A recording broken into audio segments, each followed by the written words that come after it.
नमस्कार अनि स्वागत छ लर्न क्लासमा। आजको क्लास पनि विशेष गरेर गर्भवती महिलाहरूको लागि। आजको क्लास पनि सुरु गर्नुभन्दा पहिला एउटा म क्वेशन सोध्न चाहन्छु। के गर्भवती महिलाहरूले जुकाको औषधि खान मिल्छ त? एकदमै राम्रो भन्नुभयो।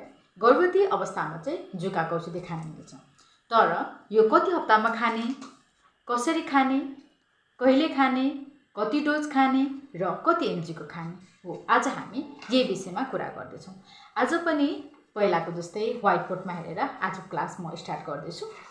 अब आजको क्लासमा विशेष गरेर म कुरा गर्छु अल्बेन्डाजोल र मेबेन्डाजोलको, हैन, जुन चाहिँ ट्याब्लेट फर्ममा पाउँछ। र एकर्डिङ टु WHO को रिकमेन्डेसनमा पनि जुकाको औषधि खान मिल्छ भनेर भनेको छ, जुन चाहिँ कन्टेक्स्ट स्पेसिफिक खान मिल्छ। र त्यसै गरी हाम्रो NMS को गाइडलाइन हेर्ने हो भने पनि त्यसमा पनि जुकाको औषधि खान मिल्छ भनेर भनेको छ। अब एकर्डिङ टु WHO को गाइडलाइन हेर्ने हो भने चाहिँ जुकाको औषधि खान मिल्छ, जुन चाहिँ कन्टेक्स्ट स्पेसिफिक रिकमेन्डेसन गरेको छ। अब कन्टेक्स्ट स्पेसिफिक रिकमेन्डेसन भन्दाखेरि चाहिँ कस्तो एरियामा चाहिँ यो जुकाको औषधि खान मिल्छ भन्दाखेरि चाहिँ जुन ठाउँमा चाहिँ सोइल ट्रान्समिटेड हेल्मिन्थिक रहेको छ, भन्नुपर्दाखेरि चाहिँ जुन एरियामा चाहिँ हुकवर्म, त्यसै गरी टी टाइक्युरा इन्फेस्टेसन चाहिँ बढी मात्रामा छ, 20% भन्दा बढी मात्रामा छ भने त्यस्तो ठाउँमाको महिलाहरूलाई चाहिँ अथवा चाहिँ गर्भवती महिलालाई जुकाको औषधि दिन्छ। त्यसै गरी अर्को चाहिँ जुन ठाउँमा चाहिँ एकदमै एनिमियाको प्रिभ्यालेन्स छ। यो चाहिँ मैले किन भनेको भन्दाखेरि चाहिँ कहिलेकाहीँ चाहिँ MCQ अथवा चाहिँ भाइभाहरूमा पनि सोध्न सक्छ, त्यही भएर मैले चाहिँ यो कुरा निकालिहालेँ।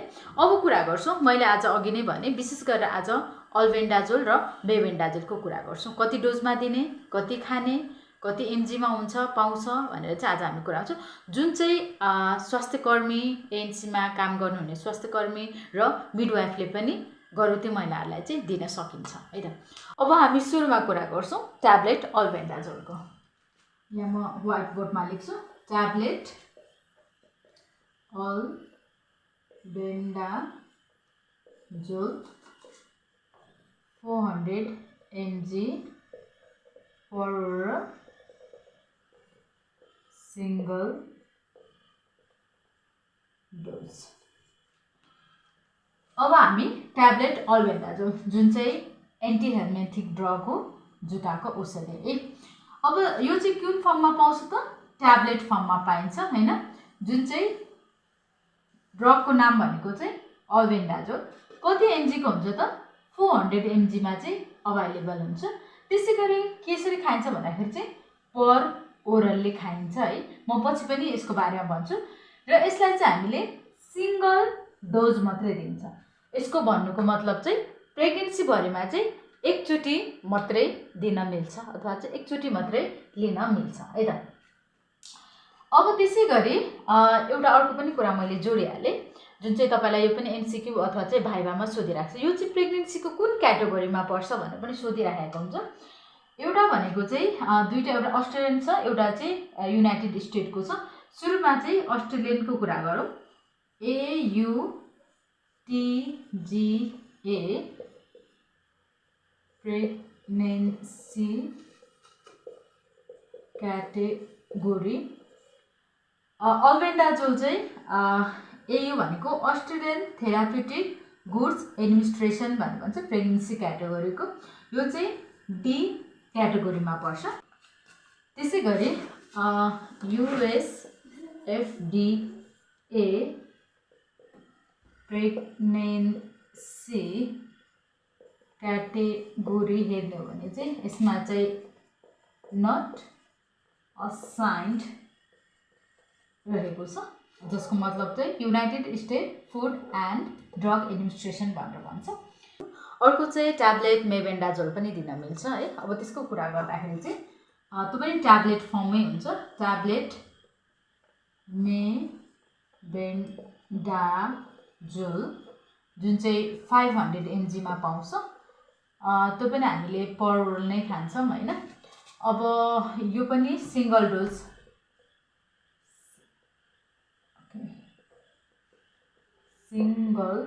नै हुन्छ, हैन। यसमा अरमा हुन्छ है, कि हामीले चाहिँ अल्बेन्डाजोल दिन सक्छौँ हैन, हामीसँग के अभाइलेबल छ कि मेबेन्डाजोल, दुईटामा चाहिँ हामी एउटा दिन्छौँ हैन, दुईटै दिन मिल्दैन।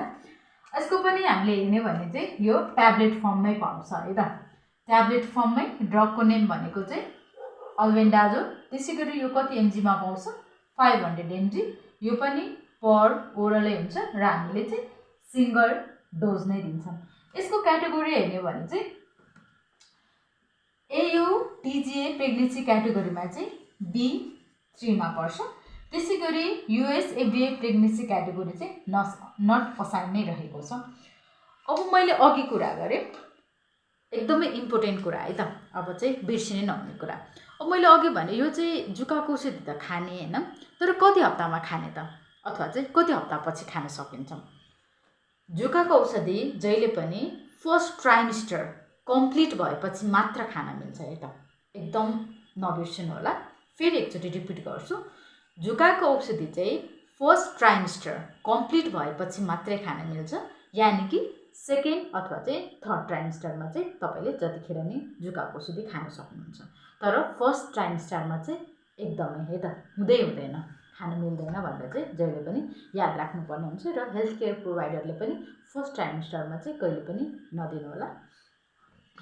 अब कुरा गर्छौँ यो चाहिँ कसरी खान सकिन्छ भन्दाखेरि चाहिँ, अब यो चाहिँ जहिले पनि चुएबल ट्याब्लेट हो हैन, यो चाहिँ हामीले चाहिँ चुसेर खानुपर्ने हुन्छ। यसको दिन रात भनेर हुँदैन, तपाईँले जुनै टाइममा पनि खान सक्नुहुन्छ। सकभर चाहिँ यो खाँदाखेरि चाहिँ खानासँग खाँदाखेरि चाहिँ अझ बेटर अब्जर्भेबल हुनलाई अझै बेटर हेल्प गर्छ। यदि खानासँग पनि खान सकिने भने चाहिँ तपाईँले जुनै टाइममा पनि खाना खाइसकेपछि चाहिँ तपाईँले चुसेर चाहिँ खान सक्नुहुन्छ है त। अब अघि नै कुरा गरिहालेँ मैले, यसले के गर्छ भन्दाखेरि चाहिँ एउटा चाहिँ तपाईँलाई सोइल ट्रान्समिटेड हेलमिन्थिकबाट चाहिँ बचाउने भयो, जस्तै हुकवर्म, र त्यसै गरी अर्को टी टाइच्युरिया भन्छ हैन, अथवा चाहिँ टाइक्युरिया पनि भन्छ त्यसलाई चाहिँ। अनि त्यसै गरी अर्को भनेको चाहिँ एनिमियाबाट पनि प्रिभेन्ट गर्छ है त। आजको भिडियो तपाईँलाई कस्तो लाग्यो, आशा छ क्लियरली रूपमा बुझ्नुभयो होला। केही सल्लाह सुझाव अथवा प्रतिक्रिया भए चाहिँ कमेन्ट बक्समा लेख्न सक्नुहुन्छ। हस् त, थ्याङ्क यू सो मच।